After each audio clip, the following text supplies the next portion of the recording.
നമ്മൾ സംസാരിക്കാൻ പോകുന്നത് ഓസ്ട്രിയ സ്റ്റുഡൻറ്റ് വിസയെ പറ്റിയാണ്. ഇതിനെപ്പറ്റി സംസാരിക്കാനുള്ള ഒരു മെയിൻ റീസൺ എന്താണെന്ന് വെച്ച് കഴിഞ്ഞാൽ, ഇപ്പം നമുക്ക് കുറേ എൻക്വയറീസ് ഓസ്ട്രിയ സ്റ്റുഡൻറ്റ് വിസയെ പറ്റി വരുന്നുണ്ട്.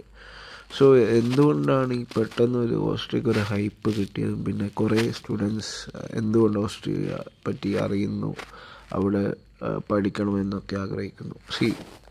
കാരണം കുറേ ഏജൻസീസ് ഇപ്പോൾ നല്ല രീതിയിൽ പ്രൊമോട്ട് ചെയ്യുന്നുണ്ട് Austria. Especially what they are saying is like Austria ജർമ്മനിക്ക് അടുത്താണ്. സോ ജർമ്മനിയിലെ ബെനിഫിറ്റ്സ് കിട്ടുകയും ചെയ്യും, പക്ഷെങ്കിൽ നിങ്ങൾക്ക് ജർമ്മനിയിൽ എക്സ്പെൻസ് ഉണ്ടാവില്ല എന്നൊക്കെ പറഞ്ഞിട്ടാണ് പ്രൊമോട്ട് ചെയ്യുന്നത്. കറക്റ്റാണ്, ജർമ്മനി അടുത്താണ്. പിന്നെ എന്താ പറയുക, ജർമ്മനിയിലെ ജോബ് സൈറ്റ്സ് ആഫ്റ്റർ നമ്മുടെ എഡ്യൂക്കേഷൻ ചെയ്യാൻ പറ്റും. പക്ഷേ നിങ്ങൾ മനസ്സിലാക്കേണ്ട ഒരു കാര്യം എന്താണെന്ന് വെച്ച് കഴിഞ്ഞാൽ, നിങ്ങളിപ്പോൾ ഒരു പാർട്ട് ടൈം എന്തായാലും നിങ്ങളൊരു സ്റ്റുഡൻ്റായി പോവുകയാണെങ്കിൽ നിങ്ങൾ പാർട്ട് ടൈം ഒക്കെ ചെയ്യേണ്ടി വരും.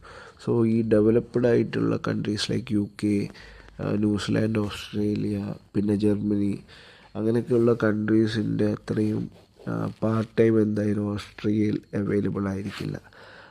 സോ ആഫ്റ്റർ ജോബ് ഷെങ്കനിൽ നിങ്ങൾക്ക് സെർച്ച് ചെയ്യാം, ജർമ്മനിയിൽ സെർച്ച് ചെയ്യാം, അങ്ങനെ പല ബെനിഫിറ്റ്സ് ഉണ്ട്. ബട്ട് നിങ്ങളുടെ സ്റ്റഡീസ് ഇപ്പോൾ ഒരു 2 years അല്ലെങ്കിൽ 1 year കോഴ്സില്ല, ലിമിറ്റഡാണ്.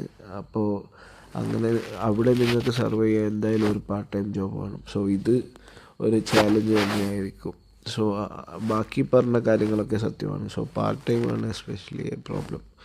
ബട്ട് ഓസ്ട്രിയ നല്ലൊരു സിറ്റിയാണ് വിയന്ന. സോ അവിടെ കിട്ടുകയാണെങ്കിൽ മേ ബി ബെറ്റർ ആയിരിക്കും. ബട്ട് ഈ ജർമ്മനിയോ അഥവാ ബാക്കിയുള്ള ഡെവലപ്ഡ് കൺട്രീസിൻ്റെ ലെവലിലുള്ളൊരു പാർട്ട് ടൈം നിങ്ങൾ പ്രതീക്ഷിക്കേണ്ട. സോ അതിനെപ്പറ്റി എപ്പോഴും ആലോചിക്കുക. So choose wisely.